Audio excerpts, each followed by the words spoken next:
اور اللہ ظالموں سے خوب واقف ہے۔ اور ان کو تم اور لوگوں سے زیادہ زندگی کے حریص دیکھو گے، یہاں تک کہ مشرکوں سے بھی بڑھ کر۔ ان میں سے ہر ایک یہی خواہش کرتا ہے کہ کاش وہ 1000 برس جیتا رہے، مگر اتنی لمبی عمر اس کو مل بھی جائے تو اسے عذاب سے تو نہیں چھڑا سکتی۔ اور جو کام یہ کرتے ہیں اللہ ان کو دیکھ رہا ہے۔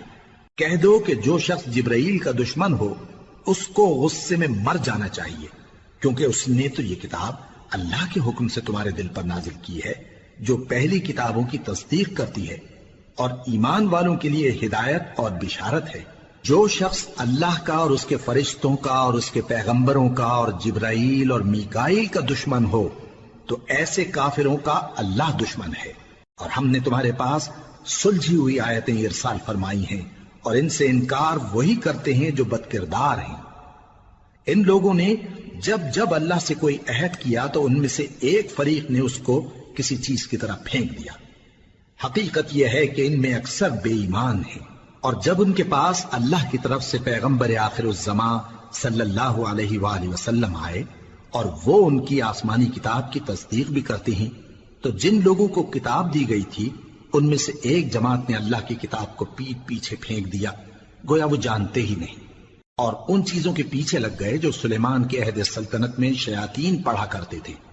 اور سلیمان نے مطلق کفر کی بات نہیں کی، بلکہ شیطان ہی کفر کرتے تھے کہ لوگوں کو جادو سکھاتے تھے۔ اور وہ یعنی بنی اسرائیل ان باتوں کے بھی پیچھے لگ گئے جو شہر بابل میں 2 فرشتوں یعنی ہاروت اور ماروت پر اتری تھی، اور وہ دونوں کسی کو کچھ نہیں سکھاتے تھے جب تک یہ نہ کہہ دیتے کہ ہم تو ذریعہ آزمائش ہیں، تم کفر میں نہ پڑو۔ غرض لوگ ان سے وہ چیز سیکھتے جس سے میاں بیوی میں جدائی ڈال دیں، اور اللہ کے حکم کے سوا وہ اس چیز سے کسی کا کچھ بھی نہیں بگاڑ سکتے تھے۔ اور کچھ ایسے منتر سیکھتے جو ان کو نقصان ہی پہنچاتے اور فائدہ کچھ نہ دیتے۔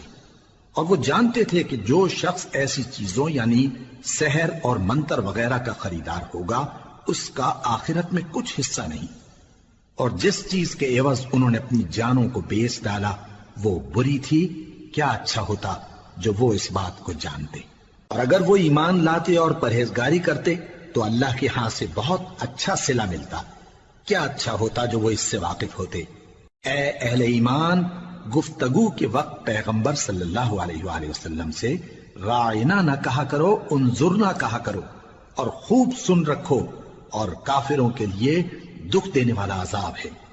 جو لوگ کافر ہیں، اہل کتاب یا مشرک، وہ اس بات کو پسند نہیں کرتے کہ تم لوگوں پر تمہارے پروردگار کی طرف سے خیر و برکت نازل ہو، اور اللہ تو جس کو چاہتا ہے اپنی رحمت کے ساتھ خاص کر لیتا ہے، اور اللہ بڑے فضل کا مالک ہے۔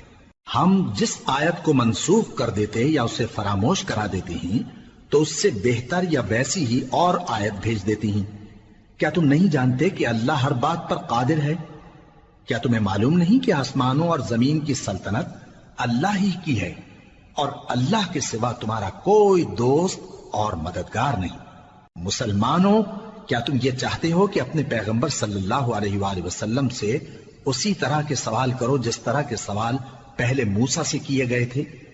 اور جس شخص نے ایمان چھوڑ کر اس کے بدلے کفر لیا تو یقیناً وہ سیدھے رستے سے بھٹک گیا۔ بہت سے اہل کتاب اپنے دل کی جلن سے یہ چاہتے ہیں کہ ایمان لا چکنے کے بعد تم کو پھر کافر بنا دیں، حالانکہ ان پر حق ظاہر ہو چکا ہے۔ تو تم معاف کر دو اور درگزر کرو یہاں تک کہ اللہ اپنا دوسرا حکم بھیجے۔ بے شک اللہ ہر بات پر قادر ہے۔ اور نماز ادا کرتے رہو اور زکوٰۃ دیتے رہو، اور جو بھلائی اپنے لیے آگے بھیج رکھو گے اس کو اللہ کے ہاں پالو گے۔ کچھ شک نہیں کہ اللہ تمہارے سب کاموں کو دیکھ رہا ہے۔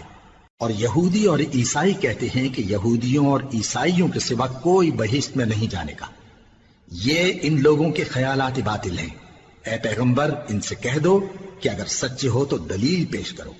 ہاں، کیوں نہیں؟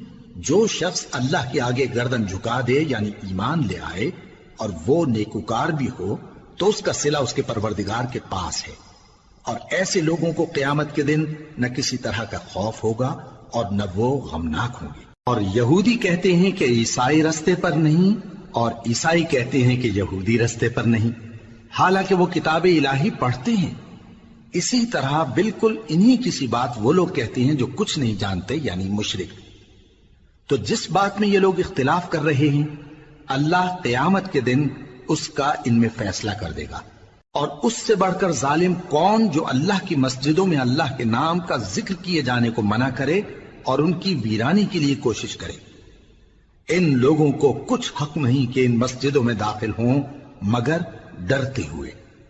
ان کے لیے دنیا میں رسوائی ہے اور آخرت میں بڑا عذاب۔ اور مشرق اور مغرب سب اللہ ہی کا ہے، تو جدھر بھی تم رخ کرو ادھر ہی اللہ کی ذات ہے۔ بے شک اللہ صاحب وسعت ہے، باخبر ہے۔ اور یہ لوگ اس بات کے قائل ہیں کہ اللہ اولاد رکھتا ہے۔ نہیں، وہ پاک ہے، بلکہ جو کچھ آسمانوں اور زمین میں ہے سب اسی کا ہے اور سب اس کے فرما بردار ہیں۔ وہی آسمانوں اور زمین کا پیدا کرنے والا ہے، اور جب کوئی کام کرنا چاہتا ہے تو اس کو ارشاد فرما دیتا ہے کہ ہو جاؤ، تو وہ ہو جاتا ہے۔ اور جو لوگ کچھ نہیں جانتے یعنی مشرک، وہ کہتے ہیں کہ اللہ ہم سے کلام کیوں نہیں کرتا۔